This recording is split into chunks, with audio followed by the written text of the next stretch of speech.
ቀደም ሲል ያነሳሁት የዚህ $100,000 ጉዳይ በእናንተ በኩል ደብዳቤ እየጻፋችሁ ቀስ ብለው ያሟላሉ የሚል አይነትም ማበረታቻ የሚሰጥበት አሰራርም እንደነበር ነው ጥቆማ ያለው።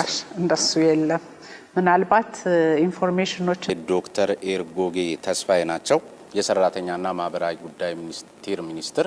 እንግዲህ ይሄ አዋጅ አሁን እርሶ የጠቀሷቸውን ሚናዎችን አላማዎችን ከማሳካት አኳያ ከፍተኛ ፋይዳ ይኖረዋል ተብሎ ታስቦ ነበርና ይሄን እርሶ አሁን የጠቀሱትን አላማ ለማሳካት ኤጀንሲዎቹ ወደ ስራ ለመግባት በግል ከሆነ 1 ሚሊዮን ብር በቡድን ከሆነ 5 ሚሊዮን ብር ካፒታል እንዲኖራቸውና በተጨማሪ $100,000 ተቀማጭ እንዲያደርጉ የሚል ነገር ተካቷል። ከዜጎች ደህንነት ጋር ተያይዞ እንደሆነ ዝርዝር ጉዳዮቹ በሰነዳችሁ ላይ ተመልክቷል። ነገር ግን ምን ያህሉ ነው ይሄን አድርጎ የገባው? በተለይ ይህን አሲዘው የሚሰሩ ጥቂቶች መኖራቸውና እንደዚሁም ደግሞ ቀስ ብላችሁ ትከፍላላችሁ በሚል ጥቂት ገንዘብ እያስያዙ የሚሰሩም አሉ። እንደዚህ አይነት ጉዳይ ደግሞ ከእኩል ከተወዳዳሪነት አኳያ እንደዚሁም ደግሞ ከዜጎች ቅድም ደህንነት አኳያም ይልቁንም ህጋዊነት አያዋጣም የሚል አይነት አስተሳሰብ እንዲገነግን አድርጓል የሚል በርካታ ሀሳብ ነው የሚነሳው። እኛም ጣቢያ ድረስ ብዙ ጥቆማዎች ሲመጡ ስለነበር አንዱም $100,000 አሲዘው ተጨማሪ 1 ሚሊዮን ሳይሆን $100,000 አሲዘው ስራውን መጀመር እንዲችሉ ህጉ ላይ ተቀምጧል። ከዚህም አግባብ ይሄንን ማድረጋቸውን እኛ ደግሞ ከሚመለከታቸው አካላት ጋር በጽሁፍ በደብዳቤ ተገናኝተን ጋራንቲ እንዲሰጡን ጠይቀናል ማለት ነው።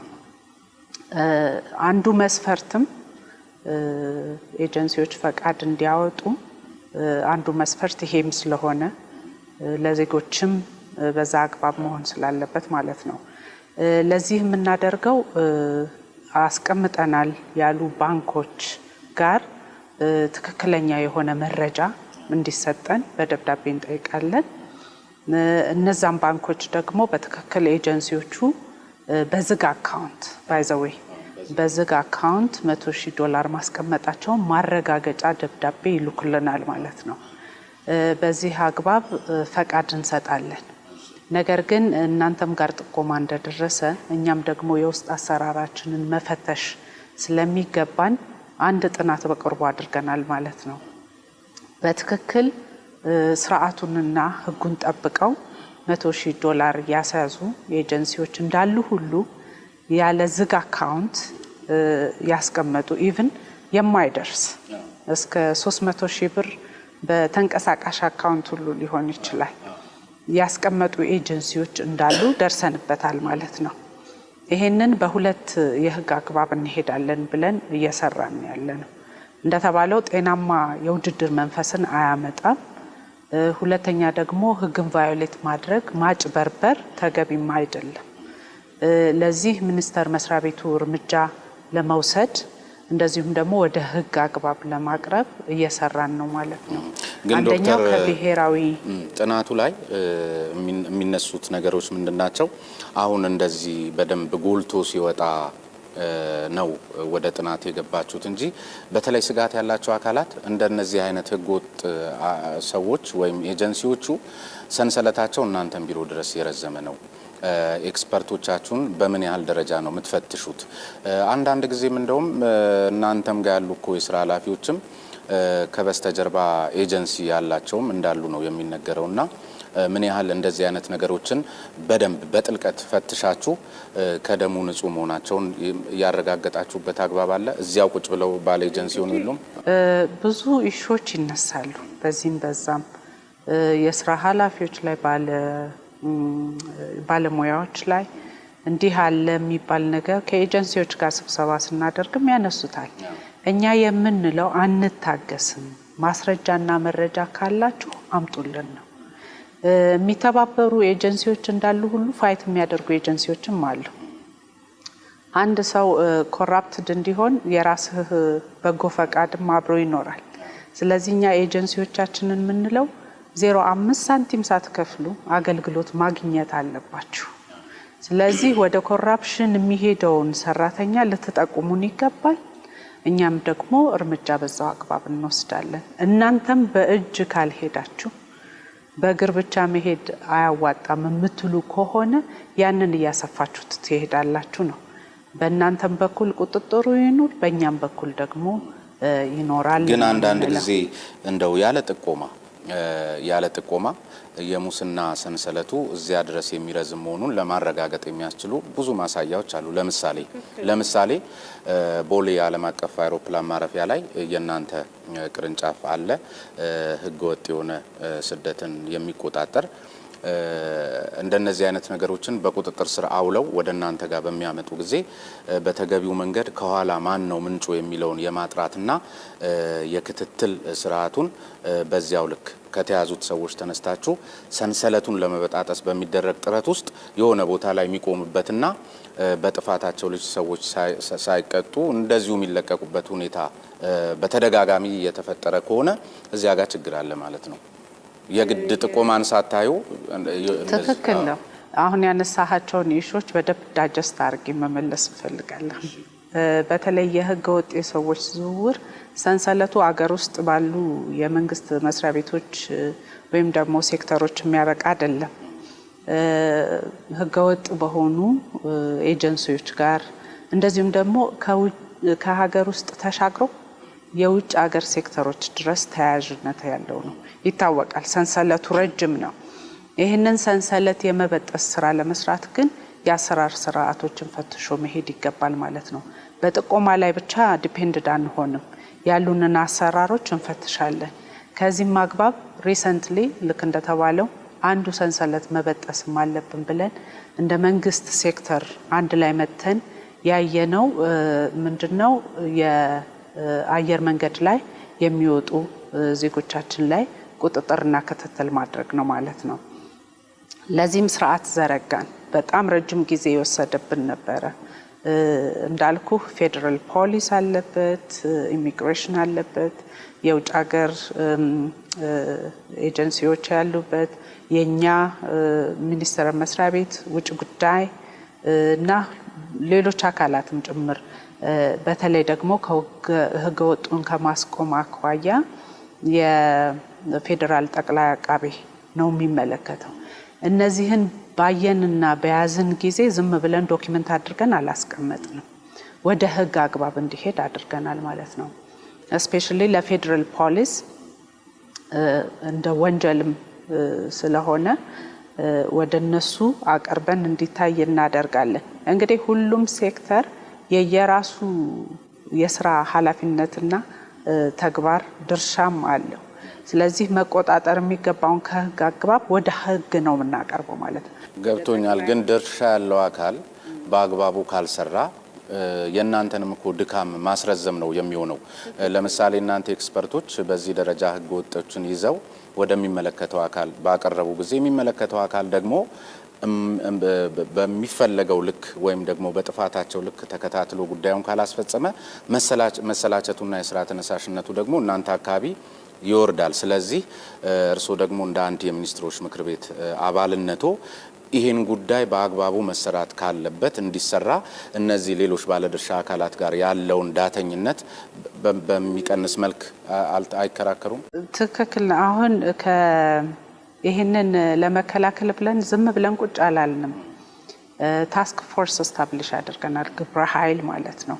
አሁን የጠራዋቸውን አካላት ሁሉ ሴክተር መስሪያ ቤቶች በአንድ ላይ ሆኖ ተቀናጅተን የምንሰራበት። ለዛም ነው አሁን አንዳንድ የአሰራር ስርዓቶቻችንን እያሻሻልን ያለ ነው ማለት ነው። ስለዚህ ከጠቅላይ አቃቢ ከኛ ሚኒስቴር መስሪያ ቤት ቅድም የጠራኋቸው ሴክተሮች አንድ ላይ ሆነን ኢቭን ከፒኤም ኦፊስ ጭምር ማለት ነው አሳይን ተደርጎ በሃይ ሌቭል የሚታይ አሁን ደግሞ ዛሬ ፌዴሬሽኖች የውጭ ሀገር ስራ ስምሪት ማህበራት ፌዴሬሽን መስርተዋል። የፌዴሬሽኑን ፕሬዚደንት እንዲገባበት ሆኖ በቀጣይ ደግሞ አጠናክረን እንድንሰራ ነው። እንግዲህ በኃላፊዎች ደረጃ እንዳልከው እንነጋገራለን። ግን ሰንሰለቱ ረጅም ስለሆነ ቅድም እንደተገለጸው በአንዴ ማቆም ባንችልም ስርዓቶችን የመዘርጋት ስራ ግን እየሰራን እንደሆነ ይሄ ከዚህ ከአዋጁ ፋይዳ አኳያ ቀደም ሲል ያነሳሁት የዚህ $100,000 ጉዳይ በእናንተ በኩል ደብዳቤ እየጻፋችሁ ቀስ ብለው ያሟላሉ የሚል አይነትም ማበረታቻ የሚሰጥበት አሰራርም እንደነበር ነው ጥቆማ በጭራሽ እንደሱ የለም። ምናልባት ኢንፎርሜሽኖችን ስትወስዱ ከኛም ጋር ደግሞ ቀረብ ብላችሁ ማየት ያለባችሁ አንዱ የዚህ የውይይት ዓላማ ሀሜትም መታማት ከሌለባችሁ አሰራራችሁን በትክክል ከሆነ ተሳስተው አሳሳቾችም እኮ መቆጠብ እንዲኖርባቸው እርስዎ ኖት መስሪያ ቤቱን የሚመሩት። ግን ሰራተኛና ማህበራዊ ጉዳይ ሚኒስቴር $100,000 በዝግ አካውንት ላላስቀመጡ አካላት $30,000 ስራ አስቀመጡ ቀስ ብለው ያሟላሉ የሚል ደብዳቤ የሚል በጭራሽ አናደርግም አንሰጥም። ስለዚህ እንጥቆም ያመጣ እዛ ጋር ትንሽ በደንብ አሁንም ረገጥ አድርጌ መናገር የምፈልገው ቅድም ያነሳው ነገር አለ። ጥቆማ ስለደረሳችሁ ወይ ደግሞ እንዲህ ስለተባለ ነው ጥናቱ የተጀመረው የሚለውም ትክክል አይደለም፣ መታረም አለበት። እኛ በራሳችን ተነሳሽነት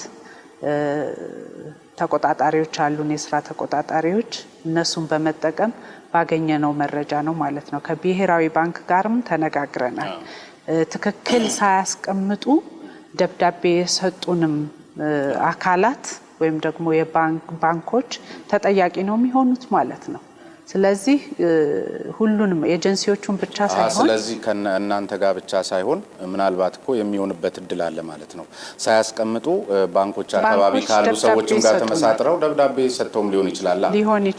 ስለዚህ ያንንም አረጋግጠን ወደ ህግ እናቀርባለን። ስለዚህ ጥቆማውን እንደ በጎ መውሰድ ያስፈልጋል። ምክንያቱም ከየትም ተነስተው አይመስለኝም ይሄን ነገር ያሉትና እናንተ ሳትጽፉ ባንኮች አካባቢ እንዲህ አይነት ነገር ካለ መፈተሽ ያስፈልጋል።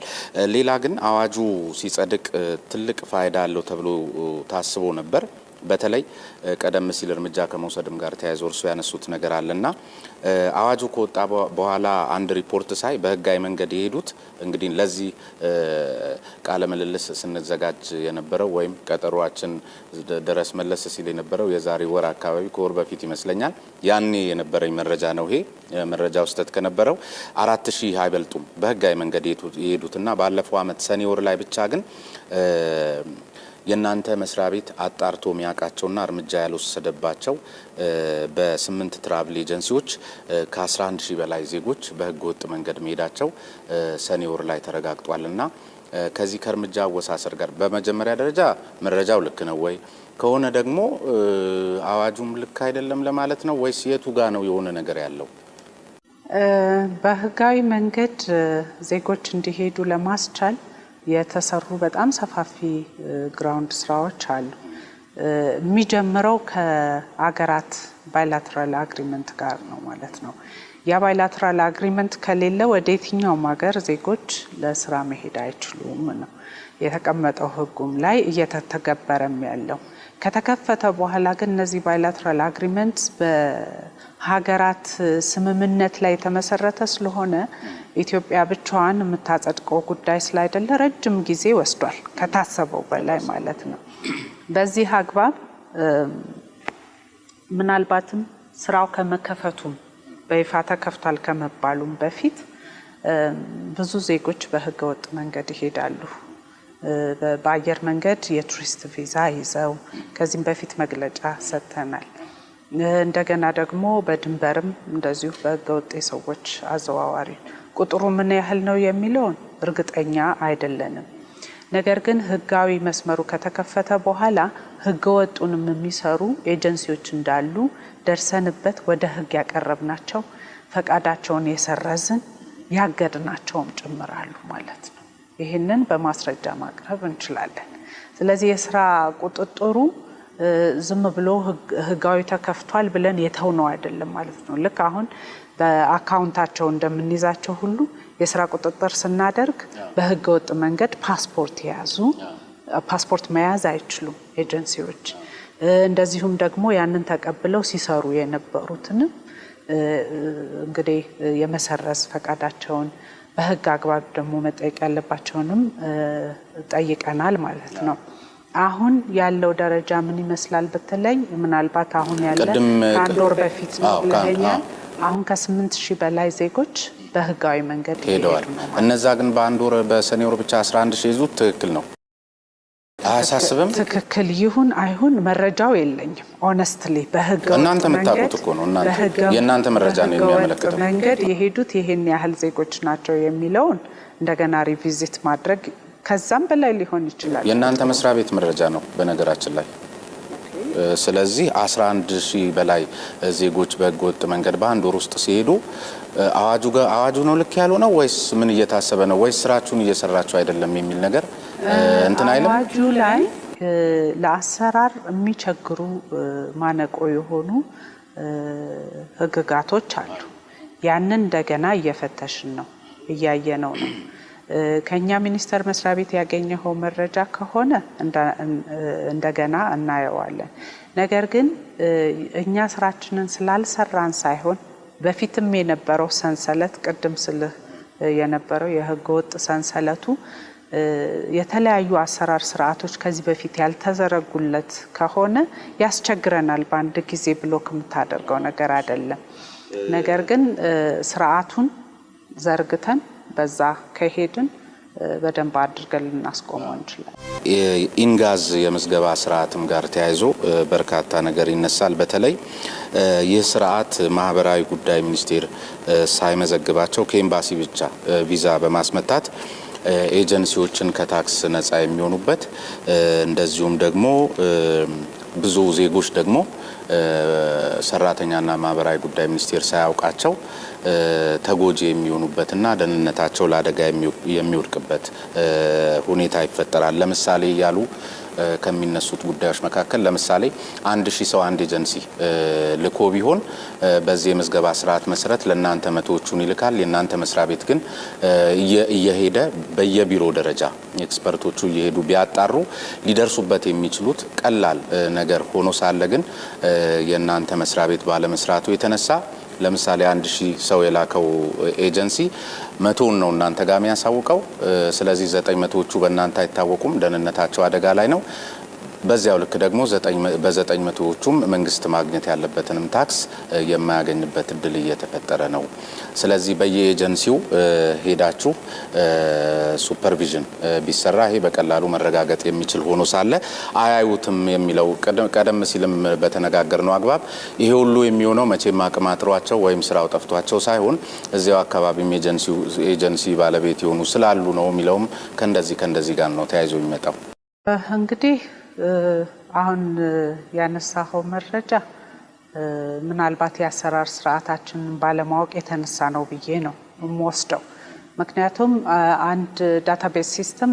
መስርተናል ኢትዮ ማይግራንት ዳታቤዝ ሲስተም እንደዚሁም ደግሞ ከተፈራረምናቸው ሀገራት ጋር የጆብ ኦርደር ሲመጣ የምንቀበለው በዚህ ሲስተም ነው ማለት ነው ስለዚህ ምን ያህል ጆብ ኦርደር መጣ ከዚያ ውስጥ ምን ያህሉ ጸድቆ ሄደ የሚለው ሙሉ ዳታ አለን ማለት ነው ስለዚህ ምን ያህል በህጋዊ መንገድ ላከ የሚለውን አንድ ኤጀንሲ ቆርጦ መላክ አይችልም ያ ሲስተሙ ሪጀክት ያደርገዋል ማለት ነው ስለዚህ ያ የአሰራር ሲስተም ኦልሬዲ ስለዘረጋን ማኑዋሊም የምንሰራው አይደለም አንሌስ አዘርዋይስ ሲስተም በሚቋረጥበት ሰዓት እሱንም ፊድን የምናደርገው ነው ማለት ነው ለዚህ ይሄ የኢትዮ ማይግራንት ዳታቤዝ ሲስተማችን የሚመጣ የጆብ ኦርደሮችን የጸደቁ የጆብ ኦርደሮችን እኛ ጋር ብቻ ሳይሆን ኤምባሲዎቻችንም ጋር መረጃ ይቀመጣል ማለት ነው ይሄ አይሎ ያመጣው አዲሱ ቴክኖሎጂ ነው አሁን እርሱ የሚሉት ትክክል